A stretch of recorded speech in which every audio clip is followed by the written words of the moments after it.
Welcome everybody to World of Tanks subscriber replays. My name is Maxwell, and today's first video is from the user Call Me Maybe. That is Call Me Maybe, and he's driving the FCM 50-ton on a standard battle on Pearl River. FCM 50-ton being a tier 8 premium heavy tank for the French.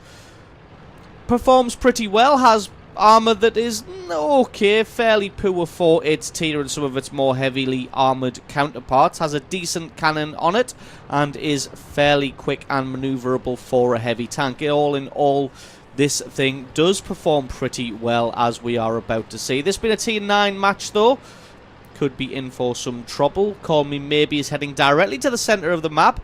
He was in a favourable spawn and in a fast tank, so he gets here first, so he decides to just carry on driving. Spots out, what was that? That was an IS-3 and an IS-6. So decides that all of his allies are pretty far away, so decides to keep on moving. IS-6 doesn't see anybody, well, actually sees the Type 59, but continues to drive anyway. Doesn't take any damage. Looks like he is hungry for the kill. Call Me Maybe has a little pause, decides he's going to pop one in the face of the IS-6 as he comes around the corner, just lying in wait. Gets a good shot for a good early piece of damage. Takes a hit in return, but it looks like that one just bounced off the gun.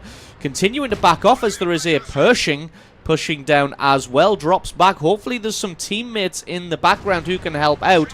IS-6 rushes his shot and misses. They're both in the river now. Call Me Maybe gonna have to try and carousel around him, but he's gonna have to present his side and rear armor. IS-6 not quite loaded yet. There we go. Finally puts a shot on. Gotta be careful because there's a Pershing up the hill. Just having a quick look there. Gotta keep his front armor onto the IS-6 just in case.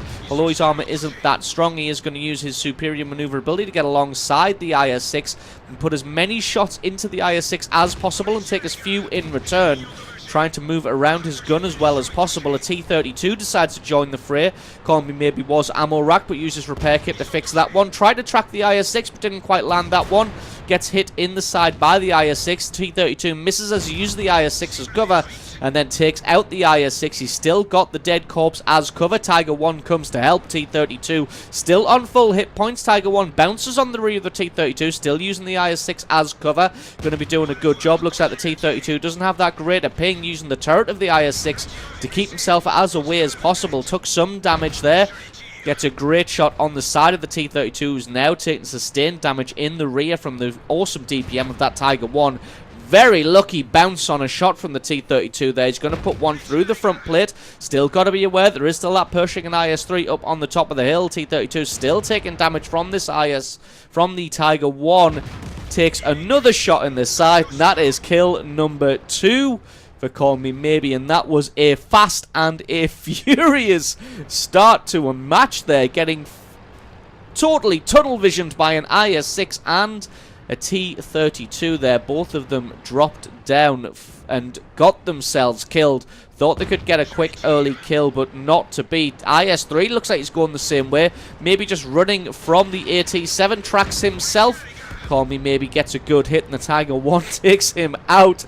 Tiger 1 being the guardian angel of Call Me Maybe there.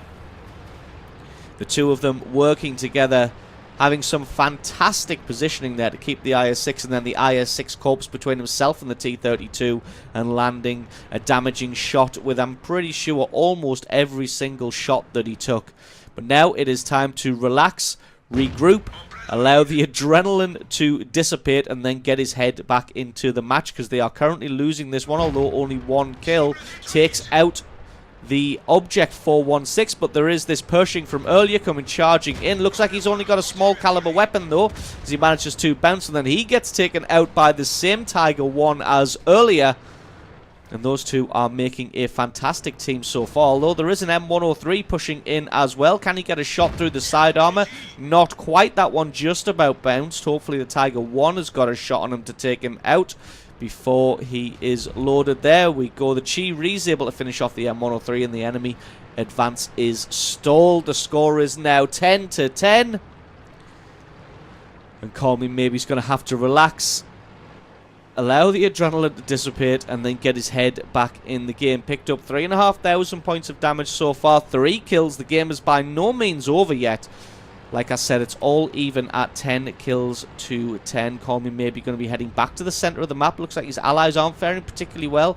Having a little think about which direction to head here, about whether to take on the enemy tanks head on, or maybe try and flank around the rear of them. Looks like he's going to try and flank around the rear. I'm not 100% sure what hit points the rest of these tanks are on, but they've been in a very protracted battle. There we go. They're all on low health. Finds the T-30 out here. Can he get the shot before his turret traverses? He can indeed. That's an easy kill number 4. Now he's got to have a think. Just backing off here. He's playing it carefully. Doesn't want to take any shots from anybody. He's only got 30 hit points and doesn't have any armor to speak of. AT-15 looks like he is pressuring down on the allied base, although he is very, very slow. So Call Me Maybe going to head back and maybe offer some help to this Chi-Ri.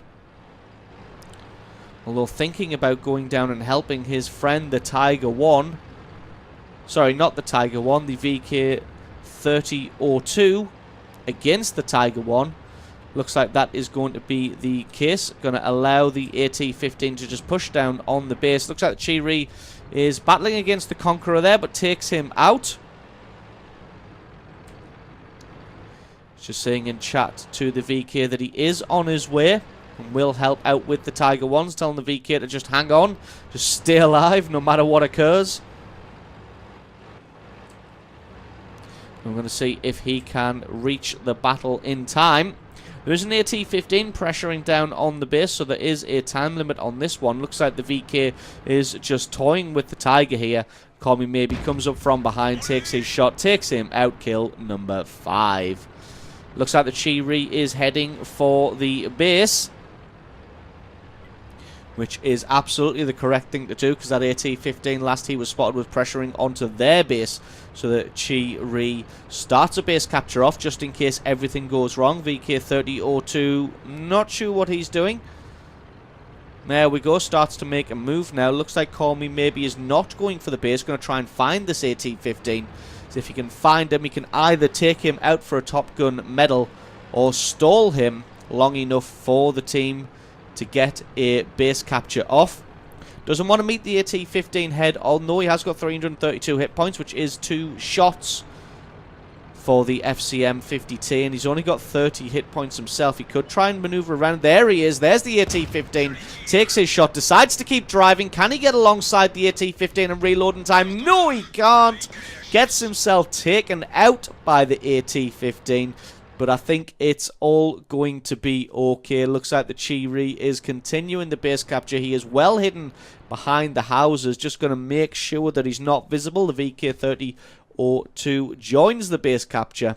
And I don't think the AT-15 is going to be able to reach the base in time. And can't see anything from where he is. So that is going to be GG and the victory. So absolutely awesome replay there from Call Me Maybe, driving the FCM 50T, really showing off his skills in that heavy tank, taking on multiple attackers in the river there and using their own speed or lack thereof against them, keeping the IS-6 corpse and body between himself and the guys attacking him and coming out on top of that one. So absolutely awesome replay from you. Thank you very much for sending that one in. And don't forget to stick around, because as always, there's another game coming right up.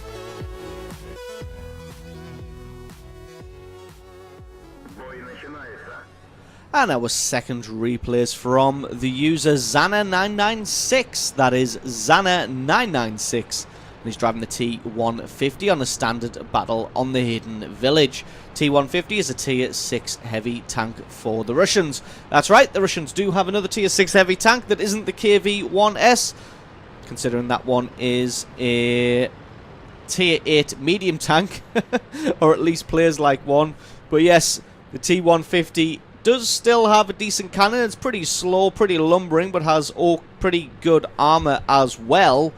This thing plays a lot more like a slugger, so as you can imagine, this one is going to be a bit of a brawl fest to finish off the video today. So sit back, relax, and enjoy the explosion. Xana going to be heading the standard route, has a speculative shot early on at the Panzer 38 NA. then decides to go for the right-hand side of the top flank, heading into the open field. Finds the Panzer Soufflé. The aiming time of this cannon not fantastic. Still has his shot early and still takes him out. That's kill number 1. And then continues to press on. Going to see who else he can pick out. Finds the VK30-02. Has a shot on him as well. I just want to check out the alpha damage of this cannon. It is 300. So not as high as the KV-1S, but still pretty damn good. Going to be heading to Trusty Rock now, possibly getting into a side-scraping position. Finds a Jackson making a charge across the field here. A little bit late to the party. Jackson makes the massive mistake of stopping to have a shot there. And he takes 321 points of damage in his side for his trouble. Still people making their way to the fight. This heavy tank isn't the quickest, but it's still set up a lot faster than a lot of these guys. Gonna see if we can get a shot on this Su-85 who stayed out in the open way too long. And that's kill number 2. Can see a Matilda and an M4 Sherman across the way there. The Matilda might be a little bit difficult considering the amount of armor that it has, but at tier 6 that armor really doesn't count for as much as it really should. Gonna have a quick shot at the Hellcat there. A little bit unfortunate. That one just about missed. Problem with that was obviously the fact that he aimed rather than just charging straight ahead, firing on the move, as Russian guns tend to do better when not aimed. Obviously that is a joke and not true in any way whatsoever. Going to push around the left-hand side of the rock instead. Can see an M6 here. And then bye-bye, Mr. M6. That's kill number 3. Going around the left-hand side of the rock to see if we can get a shot on this Hellcat. VK30-01H not willing to move any further forward. So Zana going to have to go around him as well. Can't quite see the Hellcat thanks to the shape of the terrain. Neither can this KV-1. The KV-1 can see the Jackson from earlier and he is taken out now. Got to be careful that he doesn't just fire at the very top of the Hellcat, considering that will just hit the gun mantlet, and that will not go through the gun mantlet of the Hellcat. Very, very strong, very, very difficult to penetrate, no matter what gun you are using at this tier 6. Although the front armor is pretty much made of paper, so he's able to slide a shot straight through the front armor, take out the track as well. Hopefully that'll keep the Hellcat pinned long enough. It did. KV-1 was able to take him out. M4 Sherman pokes his head out to have a shot at the KV-1. Doesn't realise that Zana is lying in wait to pounce, and pounce he does. And that is kill number 4. Got to be careful though, as this Matilda might have been flanking around. There is now a Cromwell behind them. Cromwell players tend to do pretty well in a tier 6 only battle. Matilda making a charge now, gets set on fire and taken out with a single shot. That was a lucky shot there by Zana to pick up kill number 5. Now he's going to have to try and play with this Cromwell. Hopefully the Cromwell's attention is taken up by that VK30-01, and although Zana's doing pretty well, they're currently losing this game 11 kills to 12. Cromwell finally able to get some damage onto the T-150, and like I said, at tier 6 only, Cromwells tend to perform very, very well. That shot just about hitting the dirt, which is a little bit unfortunate. VK30-01 not got very many hit points, but they do have an Su-85B back in base. I'm not sure if he's actually camping base and contributing, or whether he is AFK. Cromwell's left himself way out in the open for way too long there. Bounced a shot on the side of Zana's armor and decides to come even further forward for some reason. Maybe thinking he's got the speed and agility to get around the VK30-01. Decides to try and charge him down. 30-01 desperately fighting for his life. The Cromwell's made a massive tactical miscalculation here, as he is able to take out the 30-01, but he gets taken out by Zana.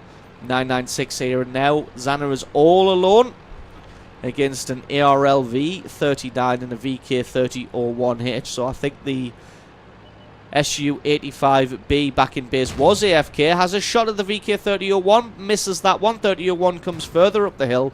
Unfortunately, his gun not quite strong enough to penetrate the front armor of the T-150, but the ARLV-39 is behind Zana, so Zana's got to move quickly. He's going to have to charge down the 30-01H because he doesn't want to take shots in the rear. He's either got to kill this 30-01 very, very quickly. Oh, there we go. The ARLV-39 has his shot and just about misses. Zana's able to dodge that one somehow. Now he's going to spin himself around to pay full attention to this V39. V39 has a terrible shot. Was obviously aiming at the side armor, and as Xana straightened up his tank, continued to aim at the side armor as it became such an oblique angle that that one just bounced. The RL V39 takes another shot in the face and plants another shot wide to miss. Xana's going to be reloaded in a couple of seconds. Just one more shot will be enough. Nope, that one just about misses. V39 decides to go for the flanking maneuver for some reason, considering he doesn't have a turret. This should be an easy kill for Xana. It is indeed. That's kill number 9 and 4,000 points of damage at tier 6. So absolutely awesome slugfest there from Xana996. Like I said, picking up over 4,000 points of damage and a monster 9 kills in an absolute all-out brawl. So awesome replay from you. Thank you very much for sending that one in. Don't forget, guys, if you've got yourself a great replay, send that into replay@screenreality.com. The link for that is in the description. Just attach the replay file itself or the link to the What Replay website to the email, and I can check that one out for you. And don't forget, guys, if you enjoyed today's video, you found it useful, informative, you learned something, or you just enjoyed it, then definitely think about hitting that subscribe button, because there's a lot more World of Tanks content on this channel. I've been Maxwell, this has been World of Tanks subscriber replays, and I will catch you guys next time.